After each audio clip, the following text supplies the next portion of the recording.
नमस्कार. नमस्कार. रिइमॅजिनिंग गव्हर्नन्स या कार्यक्रमामध्ये आपलं स्वागत आहे. आम्ही आतापर्यंत जे सामाजिक कार्य करताना नेहमी जी संघर्षाची भूमिका घ्यायचो, त्याच्याऐवजी समन्वयाची भूमिका घ्यावी. सरकारला नेमकं काय म्हणायचंय किंवा प्रशासनाला नेमकं काय म्हणायचंय, त्याच्यातून कसा समन्वयाने मार्ग काढता येईल, याच्यासाठी रिइमॅजिनिंग गव्हर्नन्स ही कन्सेप्ट चालू करण्यात आली. या कार्यक्रमात आतापर्यंत राजू शेट्टी, आपले माजी मुख्यमंत्री पृथ्वीराज चव्हाण अशा, किंवा माजी माहिती आयुक्त, मध्य प्रदेशचे माहिती आयुक्त राहुल सिंगजी, असे अनेक जण येऊन गेलेले आहेत. याचा उद्देश असा असतो की लोकांना नेमकी फॅक्ट काय आहे एखाद्या विषयासंदर्भातली ती मांडणं. आजचा जो विषय आहे तो आहे, आता नुकतंच ज्या ग्रामपंचायतीच्या इलेक्शन्स आहेत त्याच्यामध्ये सदस्यत्वासाठी 7वी पासची अट टाकण्यात आली. खरं तर ज्यावेळेला कायद्यामध्ये अमेंडमेंट आली त्यावेळेलाही फारशी चर्चा झाली नाही. त्यानंतर त्याच्यातली एक अमेंडमेंट मार्च 2020ला बदलून मग सरपंचाची इलेक्शन सार्वत्रिक करावी अशा पद्धतीची अमेंडमेंट आली, त्याच्यावरही चर्चा झाली नाही. मात्र त्यानंतर लोकप्रतिनिधींसाठी शिक्षणाची अट असावी का, असा एक चर्चा चालू झाली आणि त्याच्यावर मग मतमतांतर व्यक्त केली जाऊ लागली. याच्यावर आपल्याशी बोलण्यासाठी प्रकाश पवार साहेब आहेत, झगडे साहेब आहेत, दीपक जाधव आहेत, चंद्रकांत भुजबळ आहेत. प्रत्येकाची ओळख मी नंतर म्हणजे बऱ्या याच्यातल्या कुणालाही ओळखीची गरज नाही, तरी मी करून देईनच. परंतु मूळ मुद्दा आहे असा की लोकप्रतिनिधी होण्यासाठी शैक्षणिक पात्रतेची अट असावी. आपल्या देशामध्ये साधारणपणे, म्हणजे ती संख्या सोडून द्या, 23 ते 25% जनता ही निरक्षर आहे. यापूर्वीही गुलाम असतील किंवा स्त्रिया असतील यांना मतदानाचा अधिकार द्यावा का देऊ नये याच्यावर चर्चा झाली. त्यानंतर तो देण्यात आला. आपल्या देशात एक मुख्य सूत्र असं आहे की ज्याला मतदानाचा अधिकार आहे त्याला निवडणूक लढवण्याचा अधिकार आहे. आणि जर अशा पद्धतीची अट टाकली, म्हणजे मुळात कायद्यात आहे का, योग्य आहे का, हा भाग वेगळा, तर इतका मोठा वर्ग हा निवडणूक लढण्यापासून वंचित राहील. मग त्यांना निवडणूक लढवण्यापासून वंचित ठेवायचं आणि फक्त त्यांचा मतदानाचा अधिकार घ्यायचा, हे कितपत योग्य आहे? आणि खरंच लोकप्रतिनिधी आणि शैक्षणिक पात्रता याचा परस्पर काही संबंध आहे का? कारण बऱ्याचदा हे जे लोकप्रतिनिधी असतात त्यांना आपल्या परिसराची, आपल्या भागातल्या लोकांची, त्यांच्या गरजांची, त्यांना काय हवं आहे यांची माहिती असते आणि त्या प्रशासन दरबारी मांडत असतात. आणि प्रशासनामध्ये त्यांना मदत करण्यासाठी मग ज्यांना शैक्षणिक पात्रतेची गरज आहे अशा पद्धतीचे वेगवेगळ्या प्रकारचे तज्ञ तिथे नेमले जातात. अशा स्थितीमध्ये अशी अट टाकणं कितपत योग्य आहे, कायद्याला धरून आहे का, आणि अशी अट असावीच का, याच्यावर आज आपण चर्चा करणार आहोत. आपल्याबरोबर महेश झगडे साहेब आहेत, ते प्रशासनामध्ये होते, प्रिन्सिपल सेक्रेटरी होते महाराष्ट्र शासनाच्या सामान्य प्रशासन विभागाचे. आपल्यासमोर प्राध्यापक प्रकाश पवार आहेत, त्यांचं पॉलिटिक्सचे ते प्राध्यापक आहेत, HOD होते, त्यांचा या विषयावर गाढा अभ्यास आहे. चंद्रकांत भुजबळ आहेत, ते हे जे निवडणूक लढवतात त्यांना वेगवेगळ्या प्रकारची मदत करत असतात. त्यांच्या संदर्भात काही पुस्तकं लिहिलेली, त्या संदर्भातली रिसर्च आणि अनालिसिस अशी संस्था सुद्धा ते चालवत असतात. आपल्यासमोर दीपक जाधव आहेत, पत्रकार आहेत, अजून तसे तरुण आहेत, परंतु वेगवेगळे ग्रुप चालवत असतात. त्यांना ह्या विषयाची नेमकी जाण आहेत, राज्यशास्त्राचे ते अभ्यासक आहेत. आपण या चौघांची चर्चा करणार आहोत. शिवाय आपल्याबरोबर बरेच जण काही प्राध्यापक जोडले गेले आहेत, त्यांचे प्रश्नोत्तरे आपण नंतर घेणार आहोत. परंतु झगडे साहेब, सुरुवात तुमच्यापासून करूया. तुम्हाला काय वाटतं, कशा पद्धतीने या विषयाकडे बघितलं पाहिजे, हे असं कितपत योग्य आहे? याच्यामध्ये खरं म्हणजे की मी आपल्याला धन्यवाद देईल की अशा एका विषयावरती आपण ही चर्चा आयोजित केलेली आहे. आणि याच्यामध्ये खूप लोकांचे डायव्हर्स विचार आहेत त्याच्यामध्ये, आणि विशेषतः एक असा पॉप्युलर विचार आहे जे थोडेफार शिकलेले असतात की असंच पाहिजे, जे शिकलेले नसतात ते असंच पाहिजे, आणि मग सर्वसामान्य जनमत असतं आणि मग शासन करतं ते योग्यच आहे, असा एक त्याचा परिपाक असतो. पण याच्यामध्ये इन डेप्थ विचार करण्याची खरं म्हणजे गरज आहे. आणि त्या दृष्टीने मग आपण हे सगळे बाकीचे जे मान्यवर बोललेले आहेत इतर, त्यांचे आपण ऐकणार आहोत. मी फक्त एक माझा प्रशासनातला अनुभव म्हणून सांगेल. मी 2 जिल्हा परिषदांचा मुख्य कार्यकारी अधिकारी होतो, जिल्हाधिकारी म्हणून आणि विभागीय आयुक्त म्हणून या ग्रामपंचायतीला अतिशय जवळून पाहिलेलं आहे. त्याचबरोबर मी 96-97 मध्ये यांचे इलेक्शन्स घेण्याच्यासाठी ग्रामीण विकास विभागामध्ये ग्रामपंचायत ते जिल्हा परिषदेचे इलेक्शन घेण्याचं काम माझ्याकडे होतं. त्यामुळे ह्या क्षेत्राशी माझा अतिशय निकटचा संबंध आणि त्याची मी आतली बाजू म्हणून मी आपल्याशी थोडंफार बोलणार आहे. अर्थात खरं म्हणजे की राज्य शासनाने हा निर्णय घेतलेला आहे आणि तो 12 कोटी जनतेचा निर्णय आहे. तुम्ही राज्य शासनाचा निर्णय म्हणू शकत नाही, कारण हा 12 कोटी जनतेचा निर्णय घेतला आणि मग आपण हा 12 कोटीचा निर्णय हा मान्यच केला पाहिजे आणि त्याचं मी स्वागत करतो. पण स्वागत करताना त्याच्यामध्ये काही माझे रायडर्स आहेत. मग हे स्वागत करायचं जर असेल तर मग आपल्याला आता विचार केला पाहिजे की राज्य शासन किंवा केंद्र शासन जे करतं ते योग्यच आहे असं समजण्याचं इथून पुढे आपण आता खरं म्हणजे डोळेझाक केली पाहिजे की ते करतात ते योग्यच आहे. आणि मग ही लोकशाही जी चालू आहे ती योग्यच आहे. खरं म्हणजे मूळ मुद्दा तोच आहे की हे जे चाललेलं आहे की जे रिप्रेझेंटेटिव्ह लोकशाही आहे ती योग्य आहे का आणि ते जे करतात ते योग्य आहे का, कुठेतरी हे एकदा तपासून घेण्याची गरज आहे. हा मोठा विषय आहे की ते जे करतात ते योग्य करतायत आणि रिप्रेझेंटेटिव्ह लोकशाही खरंच या देशामध्ये त्या पद्धतीने राबवली जाते का.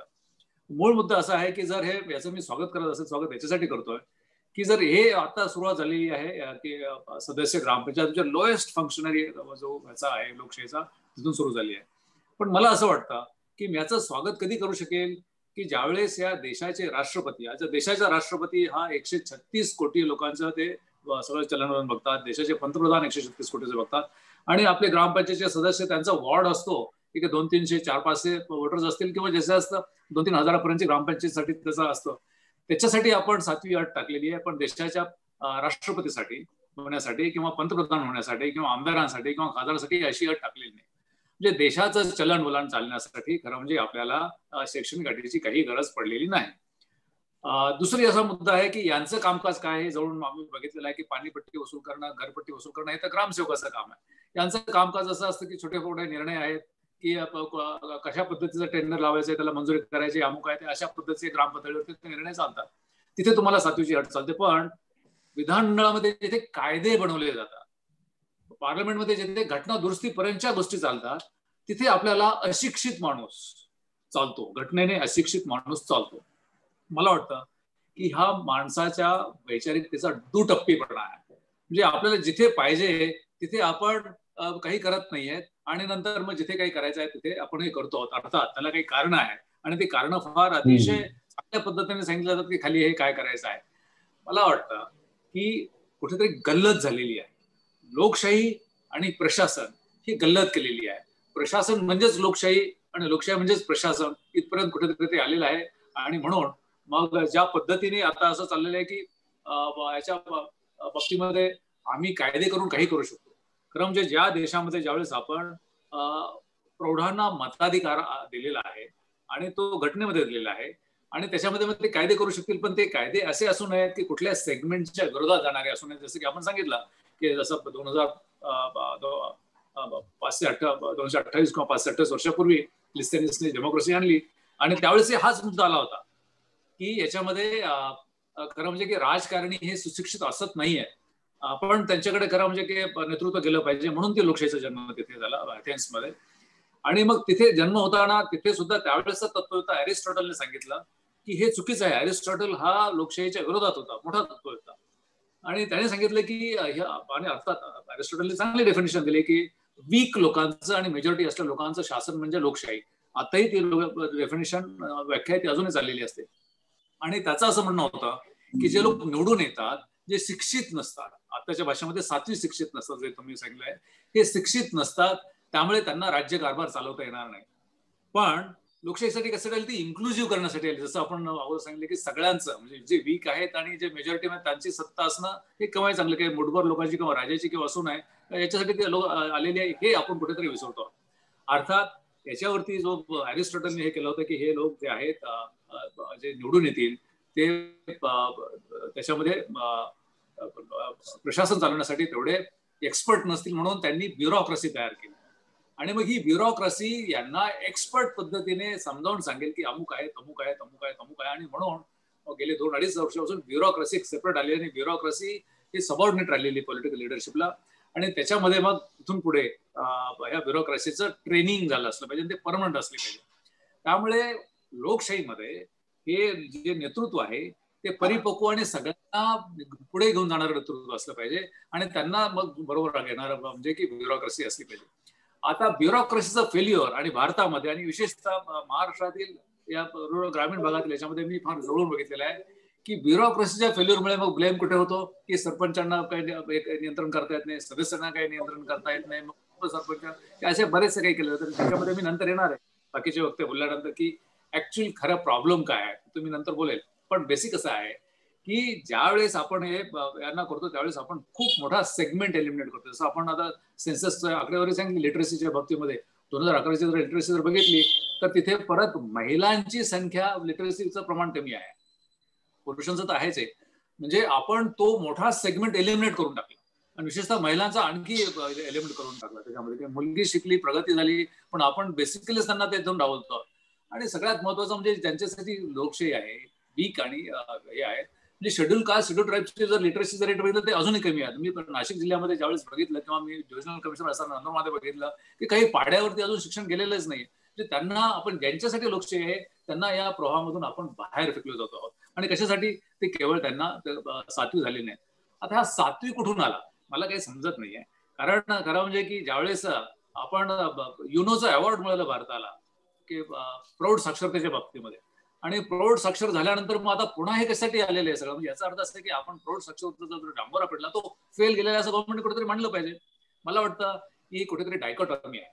त्यामुळे इथे हे जे 7वीचं जे केलेलं आहे त्याला काही हे नाही. मग 12वी का नाही, मग 4थी का नाही. मग त्यांना जर 7वी असेल तर मग जिल्हा परिषदेच्या आणि पंचायत समितीच्या सदस्याला 12वी पाहिजे, आमदारांना ग्रॅज्युएशन पाहिजे, खासदारांना पोस्ट ग्रॅज्युएशन पाहिजे आणि नंतर मंत्र्यांना मग पीएचडी आणि पोस्ट डॉक्टर असं असं काहीतरी त्याच्यामध्ये एक स्ट्रक्चर केलं पाहिजे. त्याच्यामध्ये मग तसं होऊ शकेल. पण लोकशाहीची ती संकल्पना नाही. आपल्या राज्यामध्ये आपण बघितलं असेल 3 मुख्यमंत्र्यांचं मी उदाहरण देईल. 2 बॅरिस्टर होते आणि 4थी पास होते. कधी कुणाला जाणवलं का हो की बॅरिस्टरच लोक मुख्यमंत्री हे चांगले राहिले आणि 4थी पास मुख्यमंत्री चांगले? हा खरं म्हणजे मुद्दाच नाहीये. मी प्रशासनामध्ये राहून मुख्य सचिव आणि मी फार जवळ बोलतो मुख्य सचिवासारखा परिपक्व मी सगळ्यात प्रमुख असा व्यक्ती पण बघितलेला आहे आणि अतिशय सामान्य पाड्यावरील सरपंच झालेल्याची जी प्रगल्भता आहे ती पण बघितलेली आहे. त्यामुळे शिक्षण हे काही त्याच्यामध्ये काही त्याचं ठरत नाही. आणि मी ज्यावेळेस गव्हर्नमेंटमध्ये होतो त्याच्यापूर्वी एका मल्टीनॅशनल कंपनीमध्ये होतो. तिथे पोस्ट डॉक्टरेट केलेले लोक होते. ते देशाचं किती नुकसान करत होते मी जवळून बघितलेलं आहे. म्हणजे तुम्हाला शिक्षण आलं की तुम्हाला लगेच देशभक्ती आली, तुम्हाला प्रशासन आलं, तुम्हाला सगळं झालं की असं नाही. मग असं जर असतं फ्रीडम स्ट्रगल मध्ये सुद्धा मग आपण क्रायटेरिया ठेवला पाहिजे होता स्वातंत्र्य लढ्यामध्ये की नाही मग 7वीच्या पुढच्याच लोकांनी स्वातंत्र्य लढ्यामध्ये यायचं आणि बाकीच्या लोकांनी यायचं नाही. हे कुठले तरी हे कशामधून आलेलं आहे? प्रदूषित मानसिक अवस्था ही जी राजकारण्यांची झालेली आहे आणि जे ब्युरोक्रेसीने करून दिलेली आहे त्याचा हे परिपाक आहे. आणि मला वाटतं की हे जे 7वीचं शिक्षण जे केलेलं आहे ते चुकीचं आहे. मी आणखीन काय बोलणार आहे पण मला वाटतं की सुरुवात मी करतोय आणि बाकीचे मुद्दे मग इतरांनी केल्यानंतर मग हळूहळू मी त्याच्यापुढे हे माझं स्पष्ट मत आहे की जोपर्यंत आपल्याकडे हे होत नाही, सगळे शिक्षित होत नाहीत तोपर्यंत त्याच्यामध्ये, आणि मी शिक्षित म्हणतो 7वी पास आणि 5वी पास असं म्हणत नाही, तोपर्यंत ही अट टाकणं चुकीचं आहे. आणि अजून एक जाता जाता फक्त मी एक सांगेल की तुम्हाला ज्यावेळेस प्रशासनामध्ये डेप्युटी कलेक्टर आणता, कुठलाही इंजिनियर आणता, IAS अधिकारी आणता, आत आल्यानंतर त्यांना ट्रेनिंग दिलं जातं. मग त्यांना ट्रेनिंग म्हणजे ते एवढे प्रगल्भ शिकलेले असतात त्यांना परत ट्रेनिंगची गरज असते. हे जे निवडून आले त्यांना नंतर तुम्ही त्यांना ट्रेनिंग शिकवा ना, लिटरेट करा ना तुम्ही. तुम्हाला काय जाते त्याच्यामध्ये? तुम्ही इतका मोठा खर्च करता बजेटमधून, तिथे चालतं. पण इथे तुम्हाला खर्च करायचे हे नाही, कारण काहीतरी चुकीची मनोवृत्तीमुळे सगळं झालेलं आहे. हे माझं स्पष्ट मत आहे. धन्यवाद जगडे साहेब. आपण आणखी काही प्रश्नांना जन्म दिलात. मी पवार सरांकडे जाणार आहे. परंतु पवार सर हे करण्यापूर्वी मला आपलं असं काहीतरी माइंडसेट तयार झालाय का की म्हणजे आपण शिक्षित या शब्दाचा अर्थ म्हणजे की डिग्री ते सर्टिफिकेट यालाच लावतोय. उद्या जर एखादा विद्या वाचस्पती एखाद्या कोळी बांधवाबरोबर समुद्रामध्ये सोडला आणि त्याला पोहता येत नसेल आणि तिथं काहीतरी अडचण आली तर शिक्षित कुणाला म्हणायचं? कोळी बांधवांची अडचण हे विद्या वाचस्पतीला समजणार आहेत का? बरे तो कोळी बांधव अशिक्षित असेल. शिक्षण म्हणजे काय? आपल्याकडे कसं असतं की आता तो एक आज मी कुठेतरी टॅब्यू हा शब्द ऐकला की अर्बन लुक म्हणजे शिक्षित, गोरा गोमटा म्हणजे तो सभ्य, ग्रामीण भाषा असेल म्हणजे त्याला काही अक्कल नसलीच पाहिजे, असं काहीतरी आपले माइंडसेट चेंज झालेले आहेत. त्याच्यातून मग त्या डिग्रीच्या किंवा त्या पदविकेच्या सुरळीलाच शिक्षण म्हणणं अशी एक प्रथा निर्माण झालेली. सरांनी उदाहरण दिलं 4थी पास ते बॅरिस्टरचं, आणि हे आपल्या देशात असू शकतं का? एखाद्या केमिकल इंजिनियरला प्रशासनामध्ये आणायचं का, किंवा त्याला मुख्यमंत्री पदाची धुरा द्यायची का, हा सगळा प्रश्न आहे. तर याच्यावर तुम्ही राज्यशास्त्राचे अभ्यासक म्हणून कसं बघता? काय असायला पाहिजे? हे का होतंय? आणि याच्यातलं सगळ्यात मोठी गोष्ट सांगतो, ही जी अमेंडमेंट आली ती ज्या सभागृहात मंजूर झाली त्याच्यामध्ये 9 जण अशिक्षित, 4 जण 4थी आणि बाकीचे 3री की 5वी असे पास होते. त्यांनी ग्रामपंचायतीचे सदस्य 7वी असावेत याच्यावर सह्या केलेल्या. तर हा जो काही विरोधाभास आहे त्याच्याकडे आपण कसं बघता? मला असं वाटतं की आपण जेव्हा कुठलीही उदाहरणं देतो तेव्हा त्या त्या काळात कोणत्या समस्या आहेत आणि त्या समस्या कशा सोडवायच्या यावर आधारित घेतली जातात.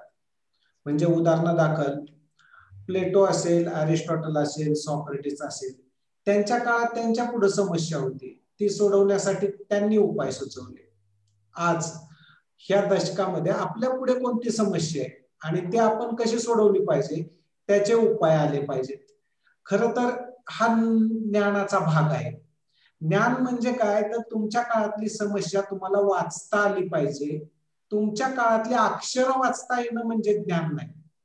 अक्षरांचं वाचन तर कोण पण करेल, त्याला तुम्ही नाव देऊ शकता की ते साक्षरता वगैरे प्रकार आहे, पण त्याला ज्ञान, शहाणपण ज्याला म्हणतात किंवा ज्याला आपण विजडम म्हणतो, तो काय विजडम याच्यामध्ये दिसत नाही.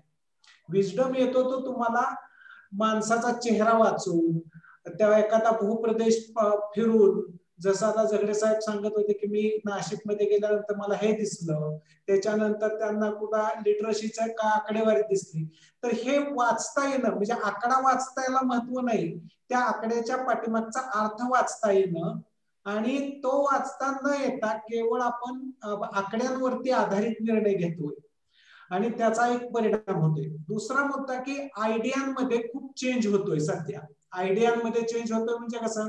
या सगळ्याला एक मोठी व्यापक चौकट आहे ती 1991च्या जागतिकीकरणाची, आणि तिथून पुढे जवळपास कॉर्पोरेट नावाचं एक जग अस्तित्वात आलेलं आहे, आणि कॉर्पोरेट जगाला जोडून एक नवीन चेन पण अस्तित्वात आलेली आहे. त्याला एक प्रकारचा झोन असं म्हटलं जातं की त्या झोन मध्ये हे माझे हितसंबंध अधिक कॉर्पोरेटचे हितसंबंध या दोघांचं कुठंतरी एकत्रीकरण घडत असेल, अशा प्रकारचे लोकप्रतिनिधी त्यांना अपेक्षित आहेत.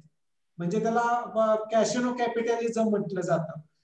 आता अशा प्रकारचे प्रतिनिधींचं मला असं वाटतं की लिटमस टेस्ट घेतायत हे ग्रामपंचायतीमध्ये. कदाचित ते ग्रामपंचायतीच्या नंतर विधिमंडळाने लोकसभेमध्ये पण येणार नाही असं काय मी म्हणू शकत नाही. पण याच्यामुळे होईल काय?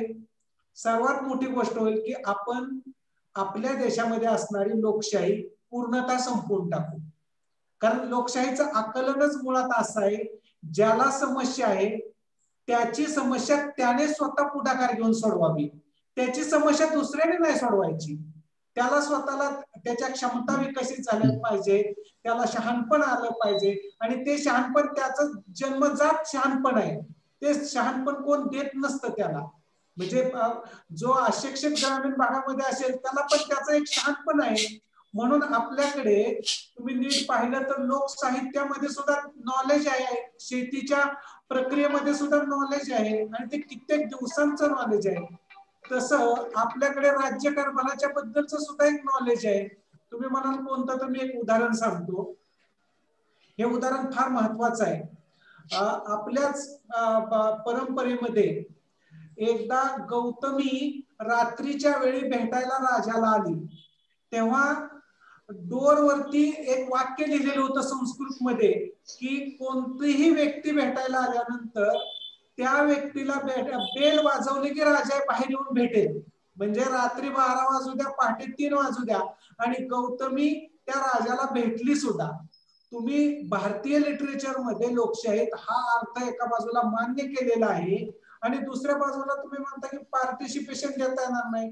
तर मुद्दा क्रिएट होतो की तुम्ही आता ही पाश्चिमात्य लोकशाहीची प्रक्रिया द्या सोडून, पण भारताच्या लिटरेचर मध्ये सुद्धा जे लोकशाही बद्दल म्हटलं गेलेलं आहे ती गोष्ट सुद्धा तुम्हाला वाचता येत नाही. म्हणजे साहित्य वाचता येत नाही, माणसं वाचता येत नाहीत, आकड्याच्या पाठीमागचा अर्थ वाचता येत नाही. अशी 1991 नंतर मोठी लिटरसीच्या ऐवजी अनलिटरसी निर्माण झालेली आहे. आणि ह्या अशिक्षितपणामुळे सुशिक्षित लोक म्हणायला लागलेत की आम्ही खूप ज्ञानी आहोत. खरं तर सुशिक्षितांचं ज्ञानी पण पूर्णपणे संपुष्टात आलेलं आहे. आणि गृहीत धरा, जर 7वी पास झालेली व्यक्ती किंवा शिक्षण घेतलेल्या व्यक्तींना डिग्र्या वाटल्या, हे सगळे कॉलेजेस, महाविद्यालय, विद्यापीठ हे डिग्री विकणारी सेंटर्स आहेत, हे ज्ञान देणारी सेंटर्स नाहीत. त्याच्यामुळे ज्यांनी कुठून ज्ञान मिळवलं, म्हणजे ते कोण म्हणत असेल की बाबा आम्ही परदेशातल्या जाऊन एखाद्या विद्यापीठात शिकलो, तर त्यांनी सुद्धा ज्ञान विकलेलं आहे ते तिथं. आणि ते ज्ञान विकलं कसं, तर फक्त खपेल तसं विकलेलं आहे. आणि ह्या मुलांनी पण अभ्यास केला असं काही नाही. याच्यामुळं ज्ञानी परंपरा भारतात ब्युरोक्रसीत आली ही म्हणणं चुकीचं आहे. म्हणजे जशी ती परंपरा ब्युरोक्रसीत जर नसेल तर ती पुढाऱ्यांकडून कुठून येईल तुमच्याकडे, ती पुढाऱ्यांमध्ये नसेल, ती समाजात पण नसेल. म्हणजे याचा अर्थ अज्ञान खूप मोठ्या प्रमाणावरती भारताचं वास्तव आहे. आणि त्या अज्ञान असेल तर त्या अज्ञानी लोकांना त्यांचंच प्रतिनिधित्व करू दिलं पाहिजे. म्हणजे तुम्ही तरी 22-23 हा आकडा सांगता अशिक्षिततेचा, परंतु तो काय खरा नाही. माझ्या माहितीप्रमाणे तो खूप मोठा आकडा असेल, खूप मोठा आकडा असू शकतो. याचं कारण हे सगळे शिकलेले डिग्र्यावाले सुद्धा त्यात घालायची वेळ येईल आणि तेव्हा हातावर मोजण्या एवढे लोक शिल्लक राहतील. मग ती अल्पजनांचीच लोकशाही क्रिएट होईल. आणि अशा अल्पजनांची लोकशाही आपल्याला हवी आहे का सर्वांची मिळून लोकशाही हवी आहे, हा एक मुद्दा आहे. आता दुसरा मुद्दा तात्विक आहे. विद्वान कोण, तर ज्याला आपण असं म्हणतो की रॅशनल व्यक्ती आहे ती. मग आपल्याला असं म्हणायचं आहे का की हे अशिक्षित लोक रॅशनल नाही? सर तुमचा आवाज गेला मध्येच, सर डिस्कनेक्ट झाले मध्येच.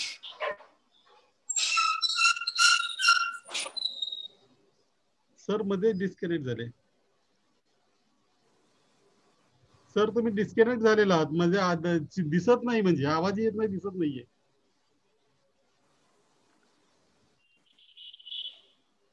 सर मध्ये पवार सर तुमचा मध्येच आवाज गेलेला आहे.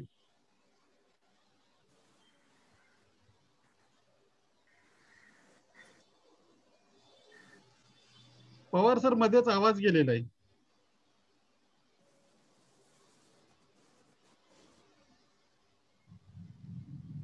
कदाचित रेंजचा प्रॉब्लेम आला असेल. पवार साहेब बाहेरच गेले बहुतेक, मध्येच आवाज गेलेला आहे. पण ठीक आहे, पवार सरांनी 2 चांगले मुद्दे म्हटले, कॅसिनो कॅपिटलिझम आणि शिक्षण म्हणजे काय, शिक्षित कुणाला म्हणावं. मी कॉल करतोय सरांना.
नमस्कार. थोडासा प्रॉब्लेम झालाय, सरांकडची लाईट गेलेली आहे, त्यामुळे ते जॉईन होतीलच लाईट आली तर. दरम्यान त्यांनी जे 2 चांगले मुद्दे मांडले, शिक्षण कशाला म्हणायचं आणि कॅसिनो कॅपिटलिझम आणि लोकशाहीची कशी, जर हे सगळं आपण शिक्षणाचा जर अर्थ लावला तर लोकशाहीची कशी वाट लागेल याच्यावर. तर भुजबळ साहेब, तुम्ही सामान्य लोकांमध्ये फिरत असता, त्यांना मार्गदर्शन करत असता, मतदारांना, प्रतिनिधींना, तुम्ही या विषयाकडे कसं बघता? की कारण ग्रामीण भागातले लोक, भले त्यांच्याकडे डिग्री नसेल, पण त्यांच्या समस्यांचं, त्यांच्या संपूर्ण परिस्थितीचं त्यांना चांगलं आकलन असतं असं माझा स्वभाव आहे, कारण मी ग्रामीण भागातला आहे.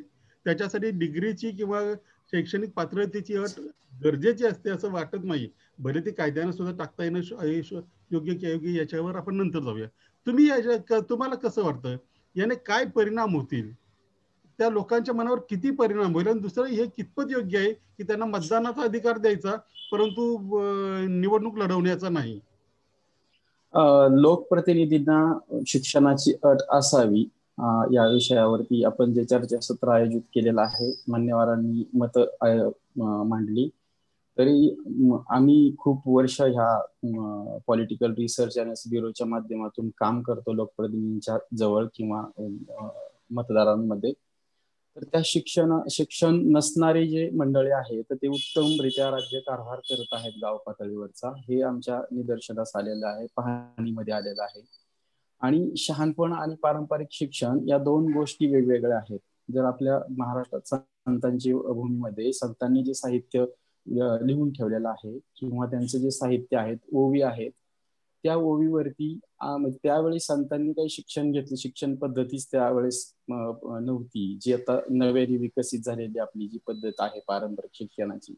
त्यांच्या ओवी आणि त्यांच्या साहित्यावरती आज PhD प्रदान केली जाते, म्हणजे डॉक्टरेट दिली जाते. हे शैक्षणिक मूल्य आणि मूल्याचं शैक्षणिक मूल्यमापन ह्यात खूप, जे पवार सरांनी सांगितलं की शहाणपण आणि शिक्षण याच्यामधला थोडासा फरक जो समजावून सांगितला, तो समजून घेणं फार महत्वाचं आहे. तर याच्यामध्ये शिक्षणाची अट असावी असं मलाही वाटत नाही, असंही माझं मत आहे. ऍक्च्युली तरी आम्ही 20 वर्षापूर्वी स्थानिक स्वराज्य संस्थांचे जे पदाधिकारी आहेत, जे निवडून आलेले आहेत, तर ते निरक्षर किती आणि साक्षर किती त्याचं आम्ही सर्वेक्षण केलेलं होतं. तर त्यावेळी आम्ही प्रपोजल दिलं होतं गव्हर्नमेंटला की जे अंगठा बहाद्दर म्हणजे निरक्षर आहेत की जे मीटिंगला येऊन सही करू शकत नाही, अशांचे आम्ही सर्वे करून त्यांना साक्षरता अभियान राबवलेलं होतं लोकप्रतिनिधींचं. तर त्यावेळी त्यांचं जेव्हा साक्षरता आलं तर त्यांना ज्ञान, जे राज्यकारभार करण्याचं जे होतं त्यांना ज्ञात होतं. म्हणजे याचा असा अर्थ नाहीये की त्यांचं शिक्षण नाहीये म्हणजे ते राज्य कारभारामध्ये किंवा प्रशासनामध्ये त्यांना काही समजतच नव्हतं, असं निदर्शनास आमच्या आलेलं नव्हतं. त्याच्यामुळे शिक्षणाची अट लागू करणं हे मला पण योग्य वाटत नाहीये. दुसरं की आपल्या भारतीय लोकशाहीच्या मूल्यांच्या चौकटीत हा निर्णय झोपताना, घटना समितीत पण मताचा अधिकार देताना शिक्षण, संपत्ती, जात, धर्म या निकषांचा विचार झालेला होता. त्यावेळी या सर्व निकषांच्या पलीकडे जाऊन एक व्यक्ती, एक मत, एक पद हे तत्व स्वीकारलं गेलं. म्हणजे आपल्याला निवडणुकीला उभं राहण्यासाठी सर्व समाज एका समान पातळीवरती नसल्याने व संधीची समानता नसल्याने मतात समानता आणली गेलेली आहे. हे म्हणजे घटनेचं तत्व निरक्षर व्यक्ती आणि साक्षर व्यक्ती असा फरक केलेला नाहीये. तर आपल्या देशाच्या प्रारंभीच्या काळात सुद्धा निवडणूक लढण्याची शिक्षणाची अट घालायची का नाही घालायची हे घटनातज्ञ डॉक्टर बाबासाहेब आंबेडकरांनी त्याचा विचार केला होता. त्यावेळी त्यांनी विरोध केलेला होता. विरोधाचं कारणही समर्पक होतं. आपल्याकडे घटनेच्या माध्यमातून एक व्यक्ती एक मूल्य हे क्रांती सूत्र त्या उद्देशाने केलेलं आहे. याच्यामुळे शिक्षणाची अट घालणं, आता ह्याच्यामध्ये पहिल्यांदा हरियाणा सरकारने, राजस्थान राज्य सरकारने निर्णय घेतला, हरियाणाने घेतला. त्या निर्णयाच्या विरोधात सर्वोच्च न्यायालयामध्ये अपील करण्यात आलं की मूलभूत हक्क डावलला किंवा एक समानता अधिकार डावलण्यात आला. तर ती याचिका सुद्धा फेटाळून लावली. सर्वोच्च न्यायालयाने म्हटलं की पंचायत राज्य संस्थेला अधिकार दिलेले आहेत राज्य पंचायतच्या मध्ये दुरुस्ती करण्याचा, त्या अधिकारामध्ये ते पात्रता निवडणूक लढवायच्या टाकू शकतात. मतदान करणं हे मूलभूत अधिकार आहे, परंतु निवडणूक म्हणजे उमेदवार उभं राहणं किंवा निवडणूक लढवणं हा हक्क आहे, तो मूलभूत अधिकारामध्ये बसत नाहीये. हाही विषय तिथे चर्चेला गेला. आणि त्या दरम्यान 2017 मध्ये सुद्धा एक सर्वोच्च न्यायालयामध्ये एक याचिका दाखल करण्यात आलेली होती की आमदार आणि खासदारांसाठी सुद्धा शिक्षणाची अट घालावी, कारण स्थानिक स्वराज्य संस्थांनाच का सगळ्या सर्व अटी की 2 अपत्याच्या अटी किंवा अनेक शौचालय असल्याचा दाखला किंवा अनेक खूप ज्या अटी ज्या आहेत ते फक्त ग्राम पातळीवरतीच केल्या जातात किंवा स्थानिक स्वराज्य संस्थेसाठी केल्या जातात. तर आमदार खासदार लोकसभा विधानसभेच्या प्रतिनिधींना ह्या अटी लागू का केल्या जात नाही, या अनुषंगाने 2017 मध्ये काही जनहित याचिका दाखल केली होती सर्वोच्च न्यायालयामध्ये. तर त्या मुद्द्यावरतीही सर्वोच्च न्यायालयाने ती याचिका फेटाळून लावली होती की सर्वोच्च न्यायालय असा आदेश देऊ शकत नाही पात्रतेच्या संदर्भातला.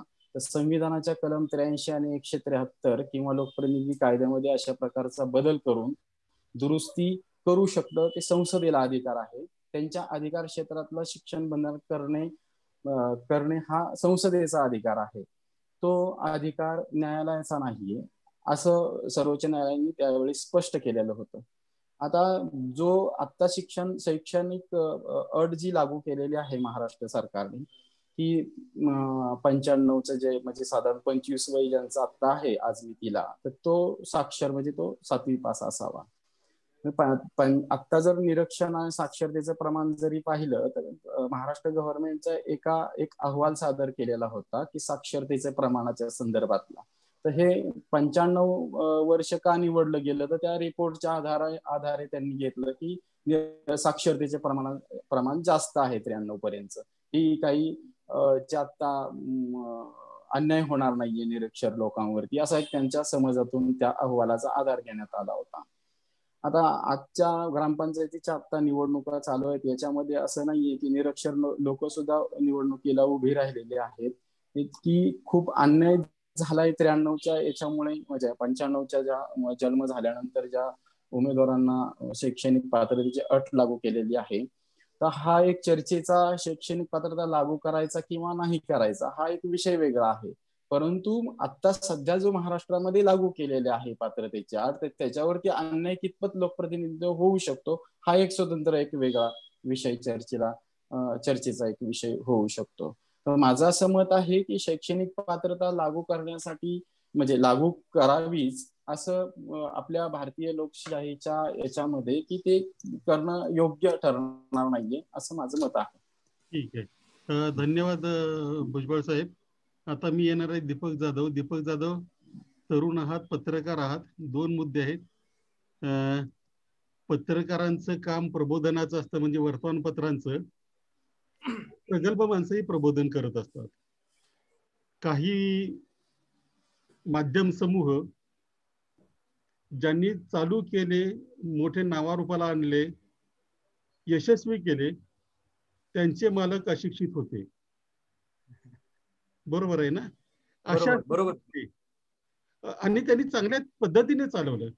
अशा स्थितीमध्ये केवळ शिकलेले लोकच देश चालवू शकतील किंवा देशाला प्रगती पथावर नेऊ शकतील असं कसं म्हणता येईल? तुम्ही एकूण या सगळ्या प्रकाराकडे कसं बघता? नमस्कार. झगडे सर, कुंभार सर, पवार सर आणि बाकी आपले भुजबळ सर, खूप छान विषय आजच्या चर्चेसाठी घेतलेला आहे.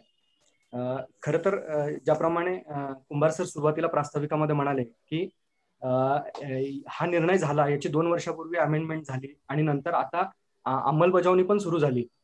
तर वर्तमानपत्रांना पहिल्यांदा अमेंडमेंट झालेल्या त्यावेळेस याच्या बातम्याच नाही आल्या. आता ज्यावेळेस अंमलबजावणी सुरू झाली त्यावेळेस याच्या बातम्या आल्या की सरपंच पदासाठी आणि ग्रामपंचायत सदस्यत्वासाठी 7वी पास असण्याची अट असणार आहे. आणि फक्त बातम्या येऊन गेल्या, पण इतका महत्वाचा निर्णय घेतला गेला, त्याच्यावर कुठल्याही वर्तमानपत्रांनी एक चर्चा घडवून आणण्याचं काम, जे तुम्ही म्हणता प्रबोधनाचं काम करायला पाहिजे होतं. तर माझ्या तरी फारशा वाचण्यात आलेलं नाही की कुणी याच्यावर लेख घेतले अभ्यासकांचे, तज्ज्ञांचे, किंवा याच्याबाबत काही चर्चा घडून आणली, तज्ज्ञांची मतं घेऊन त्याच्याबाबतच्या काही बातम्या केल्या, असं कुठेही दिसलं नाही. म्हणजे मला याचं खूप अजून पण आश्चर्य वाटतंय की इतका महत्वाचा विषय असताना वर्तमानपत्रांकडून असं कसं काय घडलं. म्हणजे इतक्या या विषयावर चर्चा काहीही करावी नाही, म्हणजे कुठलीही चर्चा करू नये असं वर्तमानपत्रांना का वाटलं हे अजूनही माझ्या लक्षात येत नाहीये. म्हणजे की समजत नाहीये की असं का झालं असावं. एक कारण फक्त असेल की त्यांच्यापर्यंत हा विषय आणि याचं गांभीर्यच पोहोचलं नसेल. त्यामुळे कदाचित त्यांच्याकडनं यावर चर्चा घडून आणणं सुटलं असेल. 26 डिसेंबरची लोकमतमध्ये आलेली एक बातम्या आल्यात की या निर्णयामुळं आणि गाव पातळीवर अनेक पॅनलला उमेदवार देताना अडचणी येत आहेत. आता साधारणतः 28,000 ग्रामपंचायती राज्यात आहेत. तर त्यातल्या या निर्णयाचा फटका किमान लाखभर लोकांना तरी बसलेला असू शकतो की ज्यांची निवडणूक लढवायची इच्छा होती पण ते निवडणूक लढवू शकलेले नाहीयेत. आणि अजून एक मुद्दा आहे की राजकीय पक्षांनी पण, मला वाटतं फक्त राष्ट्रवादीचा एक थोडासा अपवाद वगळता इतर कुठल्याही पक्षांनी याला फारसा विरोध केला नाही किंवा याबाबत काही त्यांची निवेदनं काढली नाहीत, त्यांचं मत मांडलं नाही. हे पण थोडंसं मला आश्चर्यकारकच वाटतंय की जे त्यांनी करायला पाहिजे होतं या निर्णयाला याचे पडसाद काय उमटतायत हे त्यांना प्रत्यक्ष माहित आहे का, तर ते फील्डवर आहेत, त्यांना उमेदवार द्यायचे आहेत, त्यांचे पॅनल उभं करायचे आहेत, तर त्यांना याचा फटका जाणवत होता. तरीही त्यांनी ते हे केलं नाही. हे पण आश्चर्यकारक वाटतंय आणि या पार्श्वभूमीवर आपण ही चर्चा करतोय हे खूप महत्वाचं वाटतंय.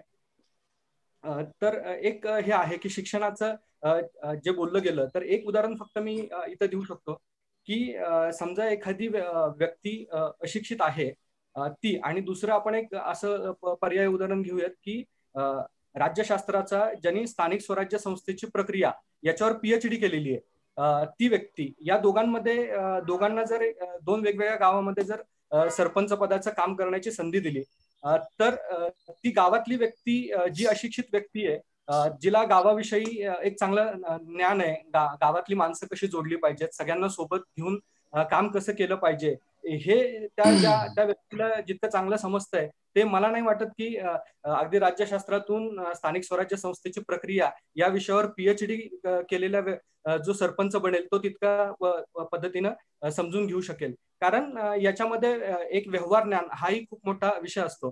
तुम्ही थेरॉटिकली कितीही शिकलात तरी शेवटी तुमचं व्यवहार ज्ञान किती आहे, कदाचित ती शिकलेली व्यक्ती पण चांगल्या पद्धतीने करू शकेल, पण तिला ते शिकावं लागेल, ते व्यवहार ज्ञान मिळवावं लागेल, लोकांमध्ये मिसळावं लागेल. त्यामुळं शिक्षणाची अट घालणं हे मला वाटत नाही की काही त्याची आवश्यकता आहे. आणि आपण आणि मला भुजबळ सरांनी एक चांगली माहिती दिली की सर्वोच्च न्यायालयाने पण याबाबत हरियाणामध्ये जो निर्णय झाला त्याबाबत जी याचिका दाखल केली होती ती फेटाळून लावली आहे. जर न्यायालय पण या घटनेचा कायदेशीर किंवा घटनात्मक हे बरोबर आहे की नाही याचा विचार करत नसेल, याचिका जर फेटाळून लावत असेल तर मग न्याय कुठं मागायचा, मग काय करायचं, मग आता आपल्या हातात दुसरा पर्याय काय की असाही एक हे निर्माण होतो. ह्याला विरोध करण्यासाठी असे मुद्दे मांडले जातात की समजा अशिक्षित व्यक्ती सरपंच झाली तर ती व्यक्ती दुसऱ्याच्या सल्ल्यानेच काम करेल. समजा त्या महिलांबाबत पण म्हटलं जायचं, महिला सरपंच असेल तर ती नवऱ्याचा ऐकूनच निर्णय घेईल किंवा आणखी त्यांना काही समजणार नाही त्या कामकाजाविषयी वगैरे. पण झगडे सरांनी खूप छान मुद्दा मांडला की तुम्ही IAS झालेल्या IPS झालेल्या व्यक्तींना प्रशिक्षण देता आणि त्यानंतर मग त्यांना काम करण्याची संधी देता. तर तसं हे जे निवडून आलेले सरपंच आहेत त्यांच्यासाठी यशदामध्ये एक छोटंसं कार्यशाळा आपण घेऊ शकतो. अशिक्षित व्यक्ती जरी असलं तरी त्याला ती आपण समजून सांगू शकतो की कशा पद्धतीनं कारभार केला पाहिजे, त्यांचे अधिकार काय आहेत, आणि हे जर केलं तरी ते चांगल्या पद्धतीनं काम करू शकतील असं मला वाटतं. धन्यवाद. धन्यवाद जाधवजी. झगडे साहेब, मी पुन्हा तुमच्याकडे येणार आहे, त्यानंतर मग आपण शेवटची प्रतिक्रिया तुमची घेतल्यानंतर बाकीचे आपल्या बरोबर काही प्रोफेसर आहेत त्यांची घेणार आहोत. मला 2-3 मुद्दे याच्यामध्ये आहेत. एक तर हा अमेंडमेंट आली 2018 मध्ये, त्यावेळेला राष्ट्रवादीने विरोध केला होता, ही आता जवळपास सगळ्यांना माहिती झालेलं आहे. आता 2020 साली ज्यावेळेला हे चालू झालं त्यावेळेला म्हणजे पुन्हा अमेंडमेंट आली, त्यावेळेला राष्ट्रवादी होती तरी त्यांनी त्याच्यात काही विरोध केला नाही. तिसरी आणि सगळ्यात महत्वाची गोष्ट, इतक्या मोठ्या विषयाकडे म्हणजे माझं या विषयाकडे लक्ष कधी गेलं की ज्यावेळेस वर्तमानपत्रात बातम्या आल्या की निवडणूक आयोगाचा फतवा, माझी पोस्ट सुद्धा तशीच होती, तर हा निवडणूक आयोगाने फतवा काढलाय की 7वी पासची अट टाकलेली आहे. पण तसं नव्हतं. तर रितसर अमेंडमेंट आलेली आहे. आणि मी बऱ्याच अधिकाऱ्यांशी बोललो, त्यांनाही हा विषय माहिती नव्हता. असं या साठी कसं, या विषयात कसं घडू शकतं, एवढा महत्वाचा विषय, लोकशाहीवर परिणाम करणारा विषय, राजकारण्यांच्या एकूण पुढच्या दिशेवर परिणाम करणारा विषय, याच्यावर कुणाचं लक्ष गेलं नाही. आणि गेलं तर कुणी त्याच्याकडे फारसं गांभीर्याने बघितलं नाही. हे कशाचं लक्षण आहे? ह्याचं हे एकच लक्षण आहे की आपल्याकडे पुन्हा लोकशाही आहे का, हे खरं म्हणजे विचारात घेतलं पाहिजे की लोकशाही आहे का. म्हणजे असे निर्णय होताना ज्यांच्यासाठी निर्णय घ्यायचे, ज्या गावातल्या लोकांसाठी निर्णय घ्यायचे, त्यांच्याकडे अशी काही चर्चा झाली का, आणि मग ते समाज मनावरती आणि किंवा मग समाजामध्ये राज्यामध्ये ते आलं होतं आणि त्या चर्चेनंतर हा निर्णय झाला. हे मला वाटतं की असं काही झालेलं नाही आणि बऱ्याच कायद्याच्या बाबतीत तसं होत नाही. त्यामुळे लोकशाही आहे की नाही इथून सुरुवात आहे. अर्थात यामध्ये जे काही अमेंडमेंट झालं, कुठल्या पक्षाने त्याला विरोध केला, कुठल्याने केला नाही, हा ते राजकीय जरी असला, एका पक्षाने तर 2011 मध्येच हे असं करावं असं ते त्यावेळेस अमेंडमेंट सुचवलेली होती. हा एक मुद्दा त्याच्यामध्ये आहेच. त्यामुळे पक्ष का करतात हे असं, तर याच्यामध्ये मला वाटतं की आपण याच्यामुळे असं केलं पाहिजे की याची गरज का पडली. हा कुणीच मुद्दा विचारत नाही की काही गोष्टी कशा असतात की काहीची गरज असते. की आता जसे की 3 फार्म बिल झाले, ते फार्म बिल कशासाठी आले, तर अमुक गोष्टीसाठी आले, हे कशासाठी आले तर अमुक गोष्टी आले. म्हणजे 7वीची अट का आली, मला वाटतं की याचा काही रिपोर्ट शासनाकडे आहे का, हे खरं म्हणजे आपण आरटीआयच्या माध्यमातून घेतलं पाहिजे. मला वाटतं की याचा कसलाही असा रिपोर्ट असण्याची मला तरी तसं काही वाटत नाही, किंवा मग जुजबी काहीतरी रिपोर्ट असू शकेल की असं असावं. त्याला कुठलंही लॉजिकल याच्यामध्ये ग्राउंड असण्याची शक्यता नाही आहे. कारण हे जे 7वी जर हे केलं तर मग त्याच्यामधून अचीव काय होणार आहे. आपण आता असं धरून चाललंय की इथून पुढे सगळ्या ग्रामपंचायतीमध्ये 7वी पेक्षा जास्त शिकलेलेच जर लोकप्रतिनिधी आले तर मग ग्रामपंचायतीचा कामकाज सुधारेल आणि मग ते असं या मोजपट्टीने मोजता येईल. मला वाटतं की असं काही याच्यामध्ये गृहीत धरले नाही. एक हा तात्कालिक काहीतरी राजकारणी आणि काही अधिकाऱ्यांनी सपोर्ट केलेला निर्णय. आता मी अधिकाऱ्यांनी सपोर्ट केलेला निर्णय सांगतो काय आहे ते. हे अधिकाऱ्यांचं फेल्युअर, त्यांची अयशस्वीता झाकण्यासाठीचा केलेला हे असतं की निर्णय जेवतात की आता राज्यामध्ये मोठ्या प्रमाणात आता ग्रामपंचायतीमध्ये अनियमितता झालेल्या आहेत, भ्रष्टाचार झालेला आहे. आणि तो कशामुळे होतो, तर सरपंच आणि सदस्य अशिक्षित असतात आणि मग तुमचे ग्रामसेवक त्यांना हे करतात किंवा ते असं करतात. हे असं सगळी चर्चा चाललेली असते, मी आतूनही पाहिलेली आहे. खरं म्हणजे की हे सगळं बघण्याची जबाबदारी ही तुमचा ग्रामसेवक, ते तुमचा सीओ, मुख्याधिकारी जिल्हा परिषद, ते विभागीय आयुक्त, ते सचिव ग्राम विकास खात्याची आहे की हे असं का होतं आणि ते घडू न देणं ही त्यांची जबाबदारी आहे. ही कायद्यातली जबाबदारी आहे. आता मी तुम्हाला एक उदाहरण सांगतो की, आणि हे उदाहरण असं आहे की सुशिक्षित जे शिक्षित आणि अशिक्षित सरपंचाच्या बाबतीमध्ये सेम घडलेलं आहे. त्याच्यामध्ये विलेज पंचायत ऍक्ट मध्ये कलम 39 आहे आणि त्याच्यामध्ये एखाद्या सरपंचाने चुकीची कामं केली, भ्रष्टाचार केला, अनियमितता केली, त्याला काढण्याचे अधिकार विभागीय आयुक्तांना दिलेले आहे. त्याचं मी थोडंसं अनालिसिस केलं विभागीय आयुक्त असताना की याच्यामध्ये घडतं का, तर याच्यामध्ये काहीही संबंध नाही अशिक्षित आहे का सुशिक्षित आहे. इनफॅक्ट काही याच्यामध्ये तर सुशिक्षित शिक्षित सरपंचाकडच्या ग्रामपंचायतीमध्येच ते जास्त झालेले आहे. त्यामुळे हा त्याचा काही संबंध नाही. त्याच्यापेक्षा भयानक गोष्ट काय आहे की हे जे सरपंचाच्या विरुद्ध कारवाई करावी असं जे आहे ते कुणाच्या तरी तक्रार, नागरिकाच्या तक्रारीवर नव्हतं. कायद्याने असं सांगितलेलं आहे की हे मुख्य कार्यकारी अधिकारी, तुमचं स्टँडिंग कमिटी जी असते याची जिल्हा परिषदेची आणि विभागीय आयुक्त यांनी बघायचं की तिथं एकही महाराष्ट्रामध्ये 100% या नियमाची पायमल्ली झालेली आहे की ते ग्रामपंचायतीचं कामकाज व्यवस्थित चालते की नाही. हे जे त्यांचं इन्स्पेक्शन व्हायचं असतं, इन्स्पेक्शन होत नाहीये आणि त्याच्यामुळे मग सरपंचाच्या विरुद्ध ऍक्शन घेण्याचे जे कारवाई होतात ते केवळ कोणासाठी तक्रारी होतात. त्यामुळे की अशिक्षित असल्यामुळेच तिथे अनियमितता होतात, अशिक्षित असल्यामुळेच तिथे काही होतं, या म्हणण्याला 0% सुद्धा त्याच्यामध्ये काही तथ्य नाही आहे, हे मला निक्षून सांगायचं. दुसरी गोष्ट अशी आहे की ह्या सगळ्या गोष्टी करत असताना की आपण म्हणतो की त्यांना जर ते शिक्षित असले ते कायदे वाचतील, अमुक वाचतील, तमुक वाचतील.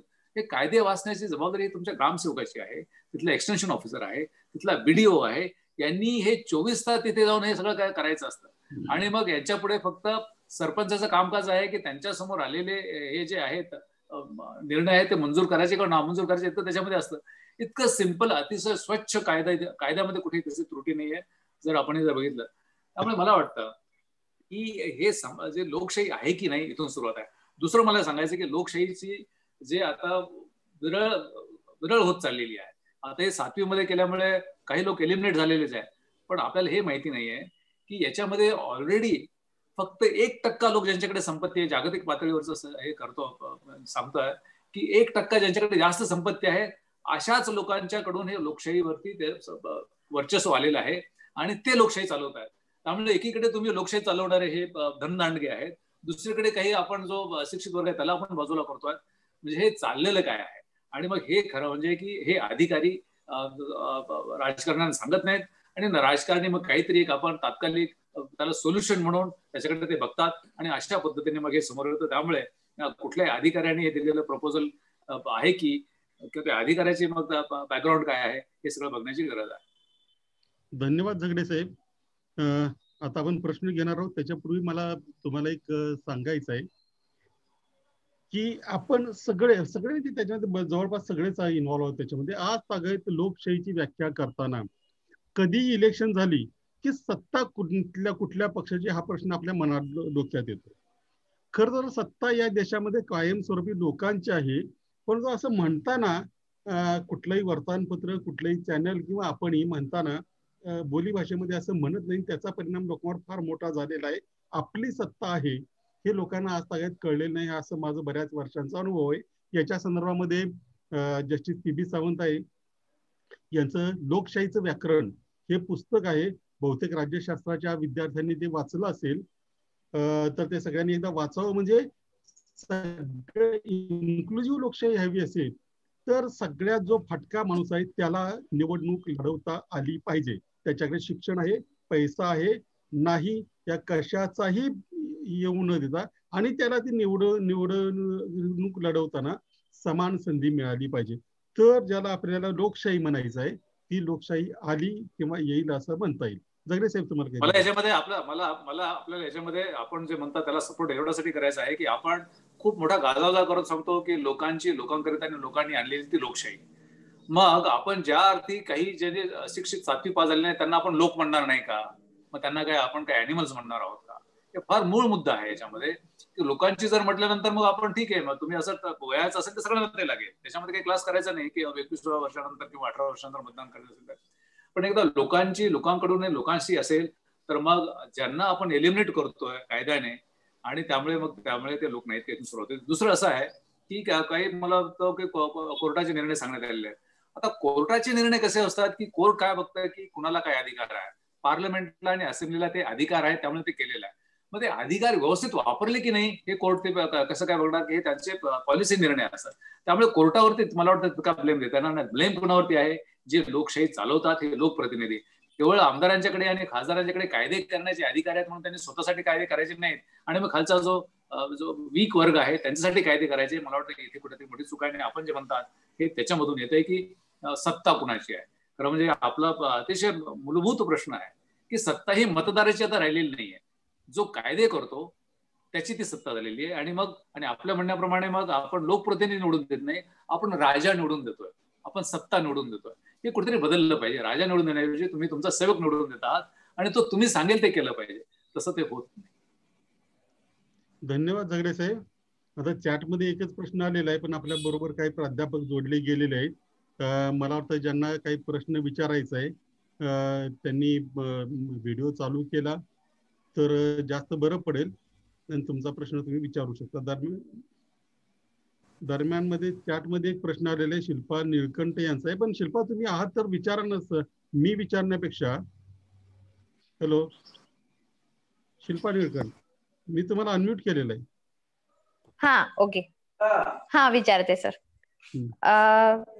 माझा प्रश्न असा आहे की आपण म्हणतोय की शिक्षण वगैरे हे इन्स्टिट्यूशनल शिक्षण न घेतलेले लोक पण अनेक असे आहेत जे ज्ञानी आहेत आणि which is very much true. हे खरंच खूप खरं आहे.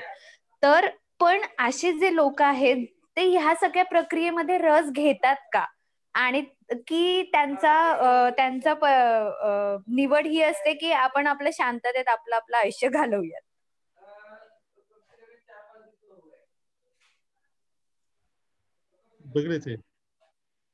आता शिक्षण आपण तर खरं तर इथं चाललो की शिक्षित लोकांना सगळं समजतं असा हा कायदा आहे.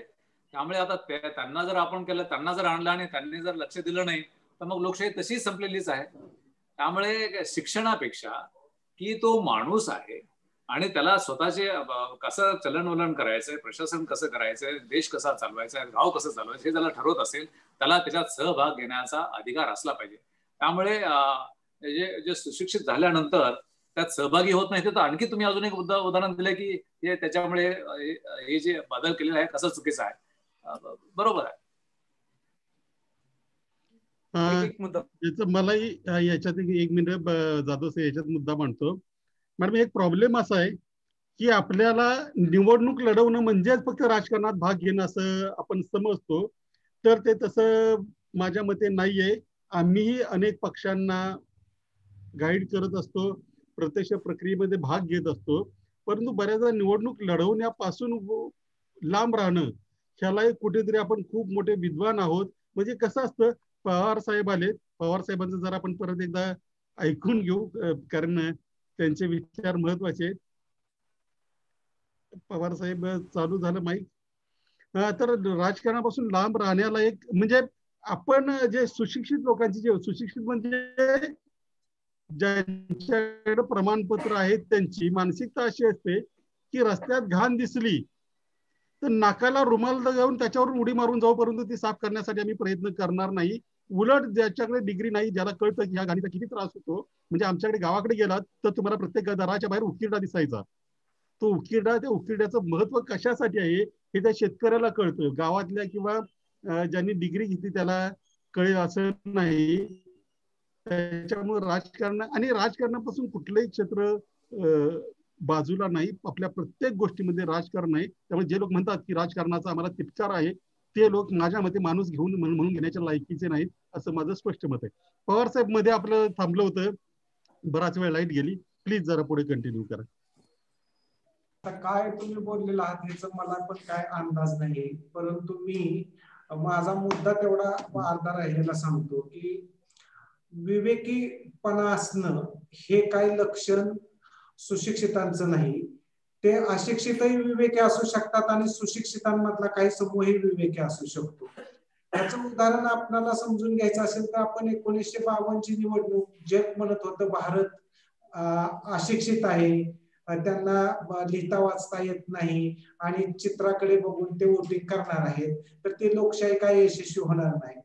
परंतु अमेरिकेतून, ब्रिटन मधून लोक आले आणि माझ्या माहितीप्रमाणे 2500 त्याच्यावरती नुसती तेव्हा आर्टिकल लिहिली गेली होती की ज्या आर्टिकल मध्ये त्यांचं मिथ तयार झालं होतं की ज्ञान हे फक्त सुशिक्षितांकडे असतं आणि अशिक्षितांकडे नसतं. ते फुटलं होतं, मिथ पूर्णपणे नष्ट झालं होतं.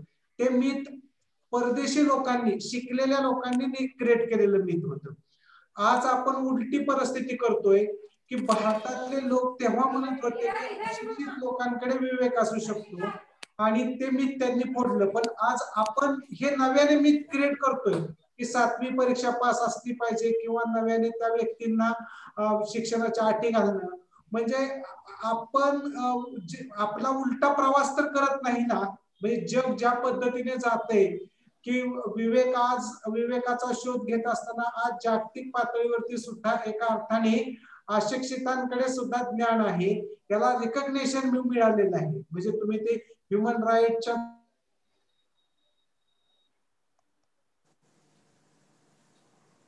सरांकडे लाईटचा प्रॉब्लेम झालेला दिसतोय. सर बहुतेक लाईटचा प्रॉब्लेम झालेला आहे, पण सरांचं जे म्हणणं होतं तेच होतं. आपण ज्या अँगलने चर्चा करत होतो तीच अँगल होता. आणखी कुणाला काही प्रश्न विचारायचे तर तू विचारा. बच्चाव साहेबांना विचारा. पण बच्चाव साहेब त्यापूर्वी सांगतो, सुशिक्षित आणि अशिक्षित याच्यातला फरक मी फक्त माझ्या क्षेत्राशी संबंधित एवढा बोलेन. काही लोकांना मी प्लॉटिंग आणि इन्व्हेस्टमेंट म्हणजे तशी इन्व्हेस्टमेंट नाही, त्याच्यात जे फसतात त्याच्यावर गायडन्स करत असतो. ह्याच्यामध्ये फसलेल्यांची संख्या एकट्या पुण्यात 1,00,000-2 लाखाच्या आसपास आहे.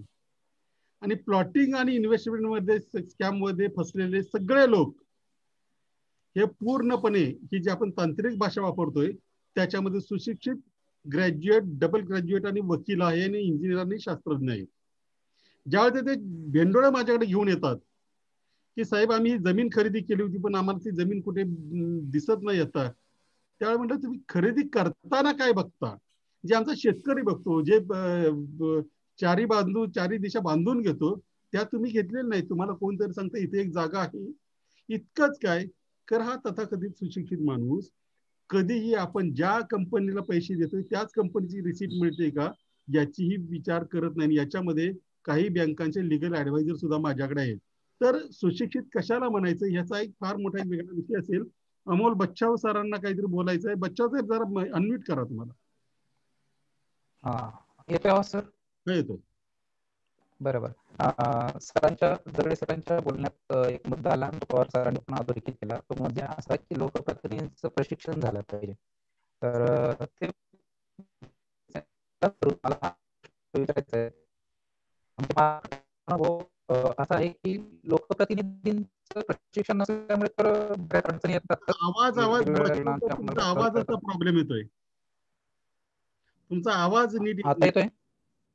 हा आता जरा आता येतोय? आता येतोय. तर लोकप्रतिनिधींचं प्रशिक्षण किंवा त्यांचा अभ्यास नसल्यामुळे बऱ्याच अडचणी येतात की ज्या योजना असतात किंवा जे काम आपल्याला करून घ्यायचे असतात त्या संदर्भात.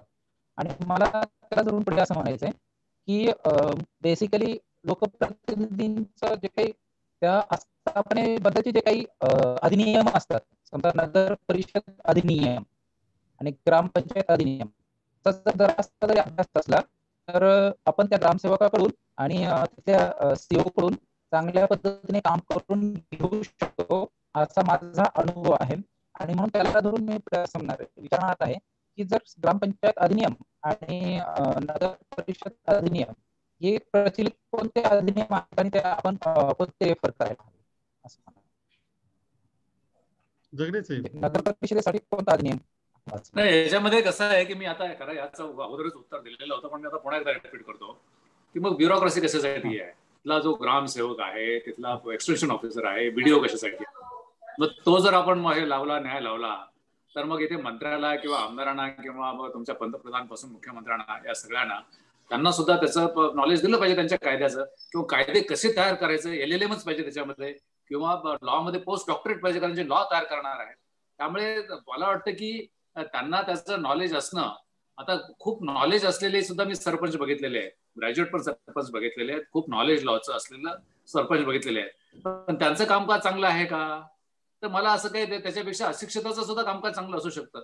त्यामुळे केवळ तुम्हाला त्या वास्तव नॉलेज असण्यासाठीच तुम्ही ब्युरोक्रेसी केलेली आहे. मग त्यांच्यावरती जर 58% आपण खर्च करतो पगारावरती, मग हे परत हे कशासाठी पाहिजे? तुम्हाला जर लोकप्रतिनिधी नाही, आणि लोकप्रतिनिधी फक्त 5 वर्षासाठी तिथे आलेलो असतो, त्यांनी सगळं नॉलेज घ्यायचं, त्याच्यात हे करायचं, आणि नंतर मग ब्युरोक्रेसी आपण काढून टाकली पाहिजे, आपण फक्त लोकप्रतिनिधी ठेवले पाहिजे. त्यामुळे शिक्षण वाचण्याच्या दृष्टीने चांगलं आहेच, त्याला पर्याय नाही, पण केवळ त्याच्यामुळे लोकशाहीचा गळा घोटता कामा नये, केवळ त्या एका गोष्टीमुळे. आणि आपली ही जी आता दिशा सुरू झालेली आहे, ती लोकशाहीचा गळा घोटण्यासाठी खूप वेगवेगळ्या ठिकाणून प्रयत्न होतोय. हा एक त्यापैकीच एक प्रयत्नाचा भाग आहे असं मला वाटतं. मला डॉक्टर जीवन गंगणेंना काहीतरी बोलायचं होतं. डॉक्टर हॅलो हॅलो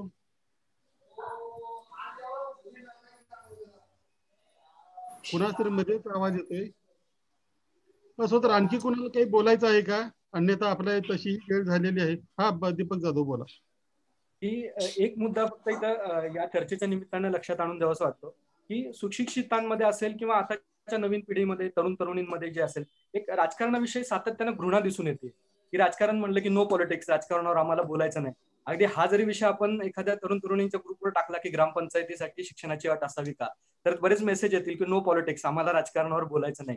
हे जे हे होतंय, कदाचित आपण त्यांचं राजकीय शिक्षण करण्यात कमी पडतोय, त्यातून हे जे घडतंय. आणि ते ह्याच्यात पण दिसून येतं की ज्यावेळेस आम्ही मतदानाला रिपोर्टिंग करत असतो, वेगवेगळ्या मतदान केंद्रांवर फिरत असतो, त्यावेळेस हमखास आमच्या ठरलेली बातमी असते की सोसायट्यांमध्ये कमी प्रतिसाद आणि वस्ती पातळीवर मतदानाला भरघोस प्रतिसाद. हे जे घडतंय म्हणजे मतदानाच्या दिवशी जो सुशिक्षित इतर वेळेस बोलणार असतो, त्या मतदानाच्या दिवशी मात्र तो जोडून सुट्ट्या घेऊन ट्रिपसाठी जातो. हे जे सगळं हे दिसतंय ते हे करण्यासाठी, म्हणजे लोकांमध्ये जी राजकारणाविषयी किंवा विशेषतः सुशिक्षित आणि तरुण तरुणींमध्ये राजकारणाविषयीची ही घृणा निर्माण होते, ती कमी करण्यासाठी काय करता येऊ शकतं? म्हणजे काय केलं पाहिजे? आपण कुठं कमी पडतोय? असं एक मला सगळे साहेब हा प्रश्न तुम्हालाच आहे, पण त्यापूर्वी मी थोडस बोलतो. याचं कारण असं आहे की आपल्याकडे नागरिकशास्त्र फक्त 20 मार्काचंच आहे. ते जोपर्यंत पहिल्यापासून 100 मार्काचं होत नाही, त्या नागरिकशास्त्र आपल्याला अजूनही तुम्ही अगदी कितीही PhD असलेला माणूस ना, त्याला नागरिकशास्त्र म्हटलं की त्याला 20 पैकी सुद्धा 2-3 मार्क पडतील अशी परिस्थिती आहे. झगडे साहेब, याच्यामध्ये आता लहानपणापासून घरामध्ये काय वातावरण असतं की तुला डॉक्टर व्हायचंय का, तुला इंजिनियर व्हायचंय का, तुम्हाला IT प्रोफेशनल व्हायचंय का, अमुक व्हायचंय का, तमुक व्हायचंय. पण हे सगळं होण्यासाठी जी व्यवस्था चालते, शासन चालतं किंवा तुमची स्थानिक पातळीवरचं चालतं, याच्या बाबतीमध्ये घरामध्ये कुठे चर्चा होत नाही. घरामध्ये चर्चा काय होते की मला बर्थ सर्टिफिकेट मिळालं का, कास्ट सर्टिफिकेट मिळालं का, पाण्याचं अमुक झालं का, त्यामुळे याची कुजबी चर्चा होतात. त्यामुळे मला वाटतं की घरापासून थोडंसं असं सुरू झालं पाहिजे की स्वातंत्र्याच्या काळामध्ये त्यावेळेस असं वातावरण झालं होतं की स्वातंत्र्य नाहीये त्यामुळे अमुक नाहीये तमुक नाही, तसं एक पिढ्या तयार होत्या. आताच्या पिढ्या मग खरं म्हणजे की हा समाज मनावरून दूर गेलेला विषय आहे. हा माणूस स्व केंद्रित झालेला आहे, हा कुटुंब केंद्रित झालेला आहे. आणि याच्यासाठी मग पुन्हा एकदा की ही जी व्यवस्था चालू आहे आता, शेतकऱ्यांचं आंदोलन चालू आहे. आता शेतकऱ्यांचं आंदोलन चालू आहे, जो या देशामध्ये 50-60% शेतकरी आहे, पण शहरामधल्या लोकांना त्याच्यामध्ये काहीच नाही, म्हणजे माध्यमाचं सुद्धा तितकं विशेष असं काहीच नाही. त्यामुळे आत्मकेंद्रित असं सगळं एकीकडे हे झालेलं आहे. त्यामुळे आपण म्हणतो त्याप्रमाणे की कुटुंबापासून की हे जे आज दुसरीकडे चालले ते आपल्यावरती पण येणार आहे. आता मागे मी बोललो होतो की वर्ल्ड इकॉनॉमिक फोरमच्या रिपोर्ट प्रमाणे पुढच्या 10-15 वर्षामध्ये असलेल्या नोकऱ्यापैकी 65% नोकऱ्या पूर्णपणे संपणार आहे. आता हे ज्यावेळेस होईल त्यावेळेस ते जागे होतील त्यामुळे घरामध्ये काहीतरी ह्याचं झालं पाहिजे की शासन कसं चालतं, चांगलं चालण्यासाठी काय पाहिजे हे घरापासून, आणि आपण म्हटलं त्याप्रमाणे पहिलीपासून हे सुरुवात केली पाहिजे की शासन व्यवस्था काय आहे आणि चांगली कसली पाहिजे, असं सेन्सिटायझेशन म्हणतो ते झालं पाहिजे. आणि मग नागरिकशास्त्र हा कायमचाच विषय असला पाहिजे, पहिलीपासून ते शेवटपर्यंत. तुम्ही PhD जरी करत असला तरी तिथपर्यंत विषय तिथे तो नेला पाहिजे. धन्यवाद झगडे साहेब. जीवन गंगणेंना काहीतरी बोलायचं पण त्यांच्या मध्ये ते आले पण गेले. पण डॉक्टर जीवन गंगणे, मला वाटतं ते ऐकत नाहीयेत किंवा त्यांना, तुम्हाला काही बोलायचं आहे का? 2 वेळा तुम्ही हे होऊन गेला. हॅलो. हा सर, माझा मुद्दा असा आहे. हॅलो सर, ऐकू येते आता. हा, माझा मुद्दा असा आहे की आपली जी चर्चा चालू आहे की ग्रामपंचायत सदस्य होण्यासाठी 7वी पासची ही अट असावी किंवा नसावी. तुम्हाला दुरुस्त करतो, आपल्या ग्रामपंचायतीसाठी असं नाही, लोकप्रतिनिधी होण्यासाठी. हा हा हा हा हा तेच ते. मग आता सध्या ग्रामपंचायतच्या निवडणुका चालू आहेत म्हणून म्हणालो मी. तर लोकप्रतिनिधी होण्यासाठी शिक्षणाची वगैरे ठेवून चालणार नाही. तर मला असं वाटतं की ज्यांना लोकप्रतिनिधी व्हायचं आहे त्यांच्यामध्ये पर्यावरणाबद्दल किती जागरूकता आहे ह्याचा काहीतरी क्रायटेरिया निश्चित करावा लागणार आहे. कारण आपल्या मानव जातीला जे काही प्रश्न भेडसावत आहेत ते त्याच्या सर्वांच्या मुळाशी पर्यावरणाची समस्या आहे सर. आणि म्हणून असं काहीतरी आपल्याला निश्चित करावं लागणार आहे की पर्यावरणाबद्दल जे जागरूक आहेत त्यांनाच पुढे लोकप्रतिनिधी होता आलं पाहिजे, अन्यथा नाही. असं काहीतरी निश्चित करण्याची आवश्यकता आहे सर. मुळात गंगणे साहेब, पुन्हा तुम्ही याच्यावरच आला. मुळात मग लोकप्रतिनिधी होण्यासाठी अट असावी का कुठली, मध्ये पर्यावरणाची असो आणि काहीही असो. आणि पर्यावरणाच्या बाबतीत मी तुम्हाला ठामपणे सांगू शकतो, जेवढ्या ग्रामीण भागातले अशिक्षित लोक जागरूक आहेत तेवढे शहरातले नाहीत, हे मी तुम्हाला स्टॅम्प पेपरवर लिहून देऊ शकतो. नाही, मला मी आपल्याशी 100% सहमत आहे की मी पुन्हा एकदा सांगतो की ट्रायबल एरियामध्ये पण काम केलेलं आहे.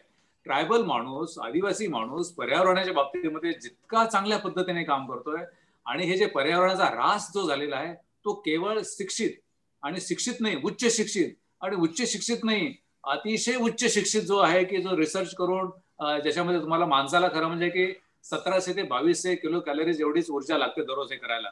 आज अमेरिकन माणूस 2,30,000 किलो कॅलरीज पेक्षा ऊर्जा त्याच्यामध्ये त्याची खपत होते. हे कशामुळे होत आहे? ते केवळ अतिशय शिकल्यामुळे होत आहे.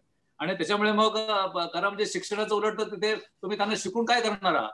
तुम्ही या ट्रम्प महोदयांना शिकून काय उपयोग होणार आहे का त्याच्यामध्ये? की त्यांना फक्त पैसाच दिसतो, इंडस्ट्रीज दिसते, त्याच्यातून नफाच दिसतो. त्यामुळे शिक्षण झालं म्हणजे तुम्ही लगेच त्याच्याबद्दल चांगलं वागायला लागाल असं अजिबात नाही. म्हणजे तुमचं शिक्षण ट्रम्पला माहित नाहीये का हे की याच्यामुळे सगळं काय होत आहे? सगळं माहिती आहे, पण तुम्हाला आंतरिक काय आहे? आणि त्यामुळे मग हे काही शिक्षित आणि अशिक्षित हा मुद्दा नाहीये. तुम्हाला काय वाटतं या सगळ्या विषयाबद्दल? हे खरं म्हणजे की हे शिक्षणाच्या पलीकडचं आहे की याच्यामध्ये की तुमचं जसं की शहाणपण आणि शिक्षण, ते शहाणपण हे तुमचं स्वतःचं आहे त्यामुळे कुठे असं शहाणपण लावून लोकशाही चालवता येणं तर मला तरी वाटतं की हे दुर्दैवाची गोष्ट आहे. गगनेश साहेब, आता योगायोगाने ट्रम्पचा उल्लेख निघाला म्हणून सांगतो. ट्रम्प हे जगातल्या एका मोठ्या देशाचे राष्ट्रपती आहेत, प्रेसिडेंट आहेत.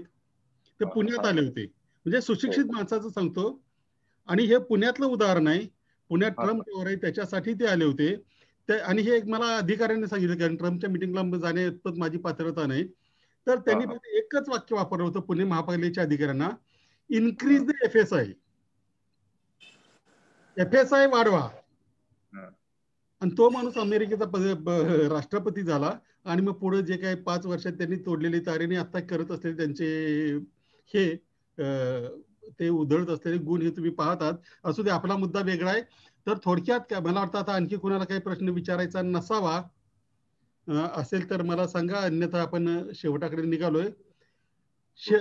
थोडक्यात काय तर अशा प्रकारची कुठलीही अट कुठल्याही निवडणुकीसाठी लोकप्रतिनिधी होण्यासाठी टाकणं हे पूर्णतः चुकीचं आहे. भले कुणाला तरी हे टाकण्याचे अधिकारी असतील तरी ते चुकीचं आहे. आणि आपण जर असं म्हणू शकत असू की कागदावर जे काही आपल्याला सर्टिफिकेट मिळालंय, पदवी मिळाली, पदविका मिळाली, त्यालाच जर आपण शिक्षण म्हणत असू तर ती आपण एक फार मोठी चूक करतोय. शिक्षण ह्या शब्दाचा एक वेगळा अर्थ आहे. त्याच्यासाठी सुद्धा आपण एकदा कधीतरी असा कार्यक्रम घेऊ, शिक्षण कशाला म्हणायचं. परंतु आज सगळेजण इथं आले, प्रकाश पवार साहेब आले, थोडंसं त्यांची काहीतरी गडबड झाली. पण ही पर्यावरणातल्या याच्यामुळे झालेली गडबड आहे ती, की आपल्याकडे वेळेवर पुरेशी आणि कोल्हापूर सारख्या ठिकाणी वीज मिळू शकत नाही. जगडे साहेब तर नेहमी येतच असतात, त्यांचे धन्यवाद. भुजबळ साहेब, दीपक जाधव आणि बाकी सगळे जे प्राध्यापक याला उपस्थित राहिले त्या सगळ्यांचे धन्यवाद. परंतु इथं न थांबता आपल्याला यासाठी प्रयत्न करावे लागतील की डिग्रीवाल्यांनी किंवा पदविकावाल्यांनी बाकीच्या शिक्षणालाही महत्व दिलं पाहिजे. आणखी एक उदाहरण देतो, पुण्यातल्या एका मोठ्या संस्थेचं आहे, स्किल एज्युकेशन देणाऱ्या. एका कार्यक्रमामध्ये होते, आपले लोकसत्ताचे संपादक होते. त्यावेळेला असं चाललं होतं की स्किल एज्युकेशन द्यावं, बाकीचे BA LLB वगैरे सगळ्या शाखा बंद कराव्यात. तर अशी मानसिकता झाली तर आपण एका अंगाने फार मोठे होत जाऊ, दुसरं अंग इतकं वीक पडेल की ज्याचा काही हिशेब राहणार नाही. तर त्या दृष्टीने आपण प्रयत्न करूया. पुन्हा एकदा सर्वांचं धन्यवाद आणि पुन्हा एखाद्या अशाच कार्यक्रमात भेटूया. धन्यवाद. थँक्यू.